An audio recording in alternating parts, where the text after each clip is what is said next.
I'm Julian Assange. Roger, I'll get you into space.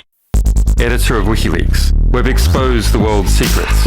These documents belong to the United States government. Been attacked by the powerful. The United States strongly condemns. Hey, quit asking questions. He broke the law. Illegally shoot the son of a... For 500 days now, I've been detained without charge. But that hasn't stopped us. Today, we're on a quest for revolutionary ideas that can change the world tomorrow. This week, I am joined by a guest from a secret location in Lebanon. He is one of the most extraordinary figures in the Middle East. He has fought many armed battles with Israel and is now caught up in the international struggle over Syria. I want to know, why is he called a freedom fighter by millions and at the same time a terrorist by millions of others? This is his first interview in the West since the 2006 Israel-Lebanon war. His party, Hezbollah, is a member of the Lebanese government. He is its leader, Amanhã Hassan Nasrallah. Are you ready? I'm ready. Colin.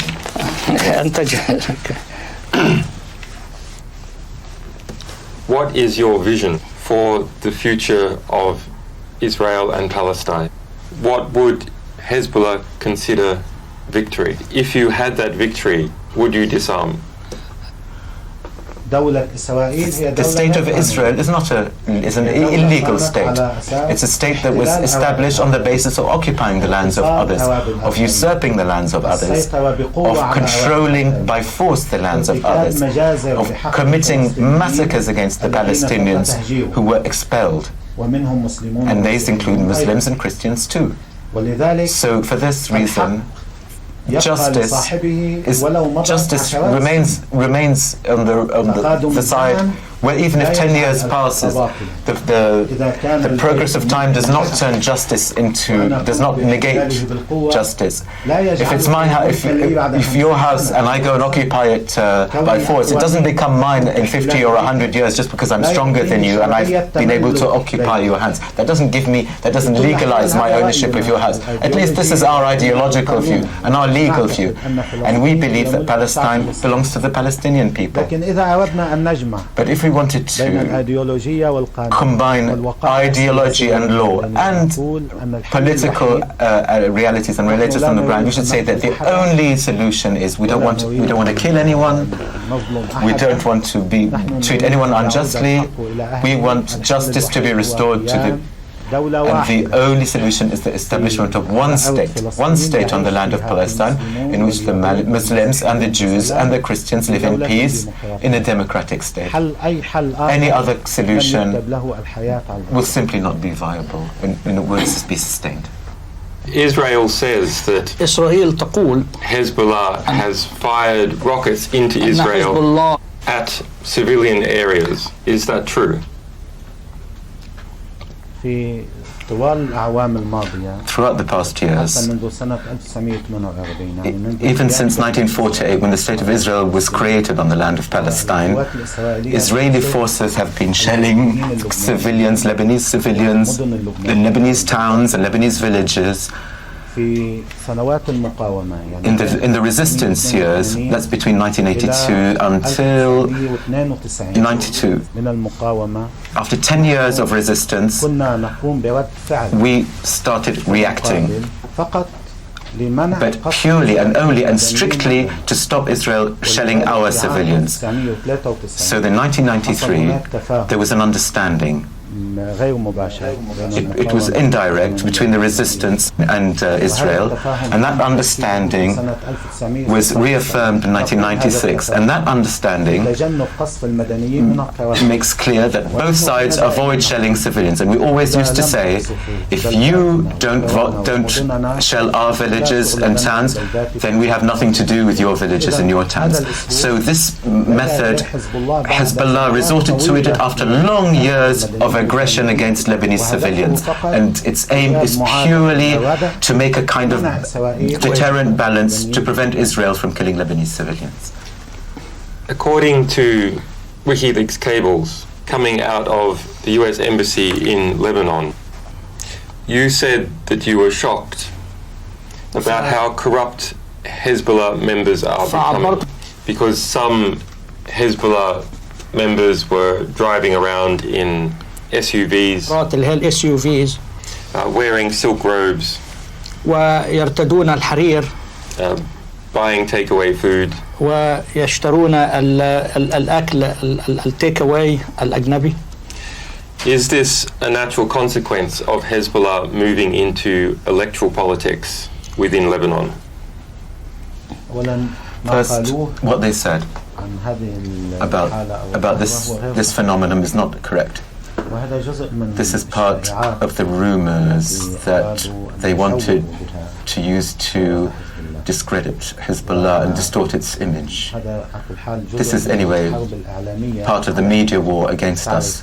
You know, they talk about us, they say that we operate, you know, mafia organizations and drug trafficking organizations around the world, which, even though in our religion and in our morality, this is absolutely one of the biggest bans, that is something we fight against. They say a lot of things that are baseless, and I would want to affirm to you first that this thing is not correct. Secondly, what they said recently, I say it is just a limited phenomenon, and the reason for it is that there are some, you know, rich families which in the past were not supporting Hezbollah or supporting its line or its ideology or its program. You know, after 2000, when the resistance in Lebanon and Hezbollah is a main component of the resistance, when they managed to liberate South Lebanon, that was seen as a kind of miracle. It created a great shock in Lebanese society, because how could a small group like this just stand for 33 days facing the biggest, the most powerful army in the region without being defeated? So there are groups in society which started considering themselves pro-Hezbollah or supporters of Hezbollah, and they come from, you know, a wealthy background that live a life consistent with their financial capabilities. So, you know, it's you know, this, they say this phenomenon moved to Hezbollah, but it's not true. I say this really confident, and with the information I have available to me, this is not really a phenomenon that is there that needs to be remedied.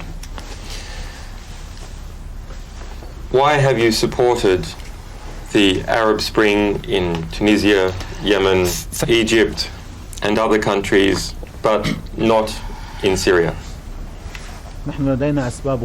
Clear reasons. First, as in principle, we don't want to interfere in the affairs of Arab states. This has always been our policy. There have been developments in the Arab world, have been very serious and very important, to an extent that nobody, no movement, no party can just not take a position regarding them. In Syria, everybody knows that Bashar al-Assad's regime has supported the resistance in Lebanon, supported the resistance in Palestine. It has not backed down in the face of Israeli and American pressure. So it is a regime which serves the Palestinian cause very well. What we call for in Syria is dialogue, is a reform, and for the reforms to be carried out, because the alternative to that, because of the diversity inside Syria, because of the sensitivity of the situations in Syria, the alternative is to push Syria into civil war, and this is exactly what America and Israel want for Syria.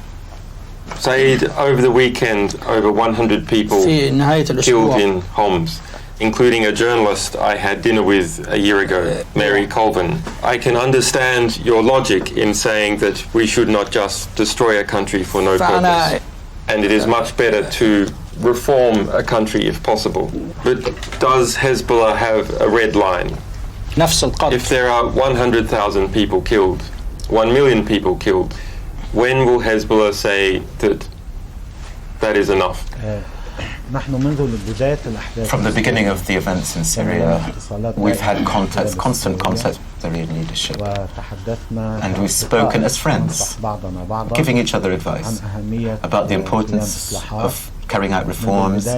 Right from the beginning, I personally found that President Assad was very willing to carry out radical and important reforms, and this used to reassure us regarding the positions that we took. At more than one occasion, publicly, I used to give speeches and say this exactly.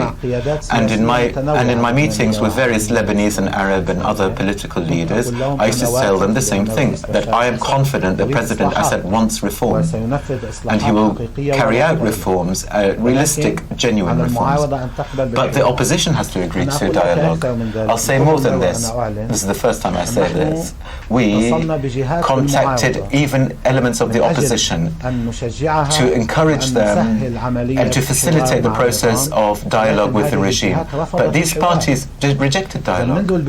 And right from the beginning, we've had a regime that is willing to undergo reforms and prepared for dialogue. On the other side, you have an opposition which is not prepared for dialogue and it's not prepared to accept any of the reforms. All it wants is to bring down the regime. So this is a problem. Another thing, what's happening in Syria has to be, we have to look at it with two eyes, not just with one eye. The armed groups in Syria have killed very many civilians.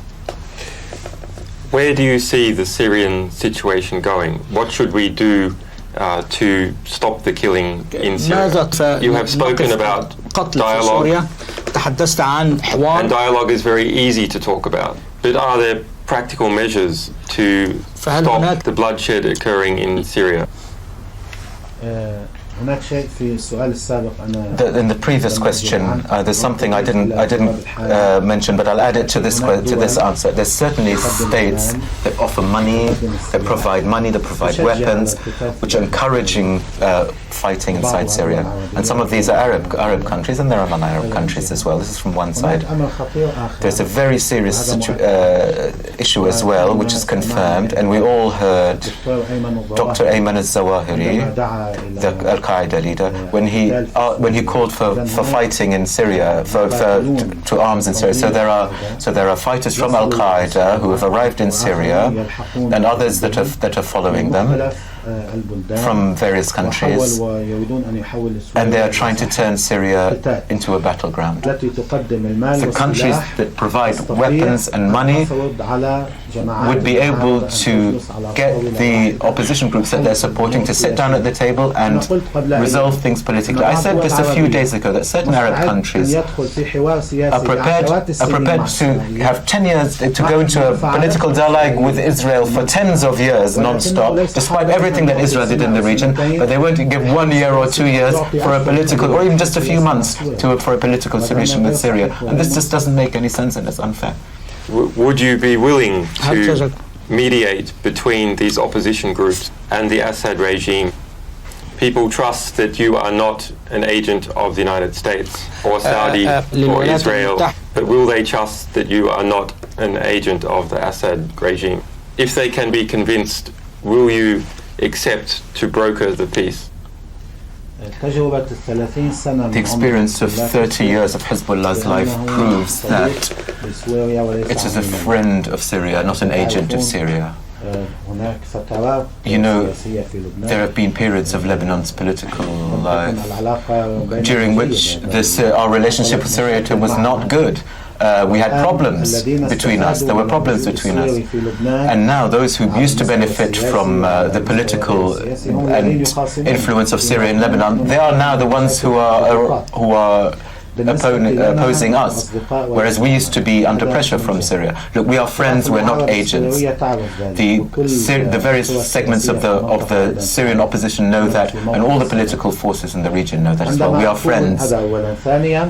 First, that's the first point. Secondly, when I say we support a political solution, then most certainly we'll be willing to exert any effort or any contribution to achieve that sort of political solution. In the past, I said to you that we contacted some parties, but they refused to get into a dialogue with the regime. So any group that wants dialogue with the regime and would like us to be go-betweens, will be more than happy to mediate. But we are asking others to make their efforts to create a political solution. I believe that these opposition groups would find Hezbollah's role more credible if you said to the Syrian regime of Assad that we have a red line.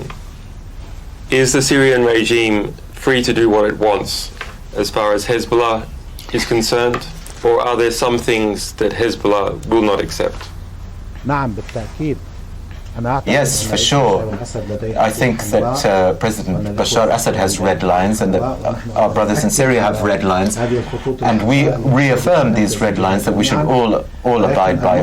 But the problem is that there is fighting going on, and accordingly, when one side retreats, the other one advances. So long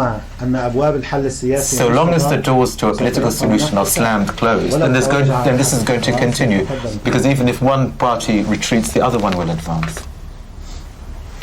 Tunisia has declared that it will not recognize the Syrian regime anymore. Why has Tunisia taken this strong move to disconnect itself from Syria? I believe that the position that was taken in Tunis or elsewhere was based either on incomplete considerations. I won't say incorrect, I would say incomplete evidence. Of course, there's even mistaken, incorrect information which was presented to Arab and Western governments when they were told that the regime is going to fall just within a matter of weeks. So a lot of them wanted to be partners to this anticipated victory. I don't conceal also my belief that perhaps the reason for some of these positions taken, because the young new governments have faced tough tests, and they believe that now is not the time to start getting into arguments with the US and the West and things like that, and it's better to appease them and go along with them in a lot of these issues. You have made an international media network. The United States is blocking Amanhã from broadcasting into the US. At the same time, the United States declares that it is a bastion of free speech. Why do you think the US government is so scared of Amanhã? They want to be able to tell people that Hezbollah is a terrorist organization, it kills and it murders, but they won't let people listen to us. For example, if there was a just trial, then at the very least, the defendant should have an opportunity to defend themselves. But the US administration, we are accused, but we don't even have that very basic right to defend ourselves and to give our argument to the peoples of the world. And so they are preventing this voice from reaching. Saeed, as a leader in war, how did you manage to keep your people together under the face of enemy fire? The main thing, as far as we're concerned, is that we had an objective. We specified our objective. This objective is a human and a moral and faith-based and patriotic one. There is no debate about it. This objective is to liberate our land from occupation. This is the original reason, the real reason why Hezbollah was established in the first place. And there's no dispute about this among Lebanese. We did not want to get into government. We did not compete for political power. The first time we entered the government, the Lebanese government, was in 2005. And the aim then was not in order to have a share of power, but to protect the back of the resistance, so that this government, the government that was set up in 2000, wouldn't make any incorrect mistake against the resistance. We had fears of that kind. And so when you have a correct objective, and I make it my priority, and I avoid all other rivalries for the sake of this objective, then I can keep everyone close together and cooperating to achieve this objective. And until this moment, we we avoid getting involved in internal squabbles as far as we can. You can see there are many, many issues in Lebanon about which there are huge arguments and differences. We avoid sometimes even expressing our view or taking a position so as not to get involved in quarrels with people. Our priority is still the liberation of our land and the protection of Lebanon from the Israeli threat, because we believe that Lebanon still faces a threat. I want to go back to when you were a boy. You were the son of a greengrocer. What was your first memory as a boy in this home in Lebanon? And did these early memories affect your political thought? Naturally, when I was a little child, I was born and lived for 15 years since I was born in a neighborhood in East Beirut. That neighborhood had certain characteristics, and naturally the environment leaves an effect on one's personality. One of the characteristics of this neighborhood is that it was a poor area. It used to have Muslims, Shia, and there was Sunni Muslims, there was Christians, there were Armenians, there were Kurds, and also there were Lebanese and Palestinians as well, both. So I was born and lived in this very mixed and varied environment we had. So naturally, this made me sort of alert and concerned about Palestine and the injustice which the Palestinian people had been subjected to. So I had a very early awareness of that, because the Palestinians who were in our neighborhood, they were all expelled from their towns, from Haifa, from Akka, from Jerusalem, from Ramallah. This was the environment that I was born in and brought up in. I read a rather amusing joke of yours about Israeli encryption and decryption. This is interesting to me because I am an expert in encryption. لأني خبير في عملية التشفير. And WikiLeaks is under extensive surveillance. Do you remember this joke? Yes, I was speaking about how simplicity can defeat complexity. For example, the Israeli forces in Lebanon, they use very sophisticated technology, either in their weapons or in their communications. The resistance, on the other hand, is a popular resistance, and most of the young men in it are just ordinary village boys, and they come from farms and small towns, and they come from an agricultural community, and they speak on ordinary walkie-talkies. There's no complication about it. They're very simple devices. But when they use code, they simply use the kind of language, the kind of slang that's used in their villages and among their families. So anyone listening sort of behind the surveillance devices and having computers trying to decode this kind of language, they won't be easily be able to find out what this means unless they've lived for years among these villages.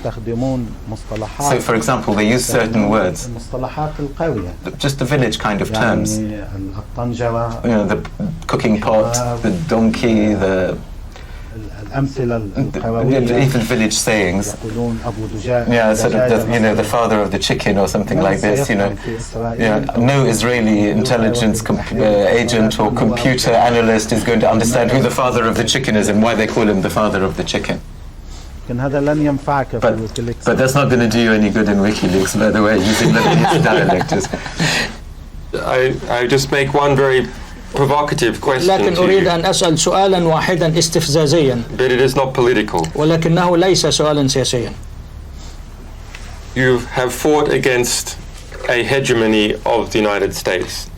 Isn't Allah, or the notion of a God, the ultimate superpower? And shouldn't you, as a freedom fighter, also seek to liberate people from the totalitarian concept of a monotheistic God? نعتقد أن We الله believe سبحانه that God وتعالى Almighty هو الخالق is the creator لهذا الوجود of this existence والإنسان and of human beings لكل المخلوقات. and of all creatures. عندما خلقنا When He أعطانا created us, إمكانات. He gave us أعطانا هذا capabilities, He الجسد gave us these وأعطانا bodies, إمكانات نفسية He gives us psychological and spiritual capabilities. We call it instinct. الإنسان بمعزل عن People شريعة in السماء isolation, just أو القوانين in isolation from religious laws, بفطرته just they have an يقول instinct, الصدق and, وبعقله. but يقول they have الصدق an أمر instinct to جيد. tell the truth. They have an instinct, their instinct tells them that truth is good, that lying is bad, that justice is good, that injustice is bad, مساعدة that helping الفقراء poor والمظلومين people and unjustly treated people and defending them حسن. is a good thing. أما الاعتداء But على الآخرين attacking others and shedding their blood, this is horrible. مسألة مقاومة السيطرة الأمريكية أو غير The issue of resisting American hegemony or resisting occupation or resisting any attack against us or against our people, هي مسألة this is a moral issue and an instinctive one والله and a human one. كذلك. Now God also wanted it like this. تنسجم So in الأخلاق this sense, الإنسانية والقيم الإنسانية moral and human مع principles شريعة are consistent أصلاً with شريعة the السماء law الأديان of the heavens. لم تأتي Because بأي شيء يناقض العقل. The Abrahamic religions did not come up with anything that contradicts the mind or contradicts the human instinct, because the creator of the religion is the same as the creator of the humans, and the two things are totally consistent. قائدان أو في دولة قائدان Whenever in any country, even if in a house or in a country, if there are two leaders, that's a recipe for ruin. So how could the universe last for billions of years in such beautiful harmony and have more than one God? If there was more than one God, it would have been torn to pieces. So we do have the evidence. We don't fight to impose a religious belief on anybody. The Prophet Abraham was always in favor of dialogue and showing evidence, and we are all followers of that Prophet. Thank you, Sayyid Hassan. نشكر سيادتكم يا سيد نصر الله. That's great. Thank you. Thank you. These are the interpreters. أحب أشكر المترجمين. المترجم المختبر. شكرا. شكرا.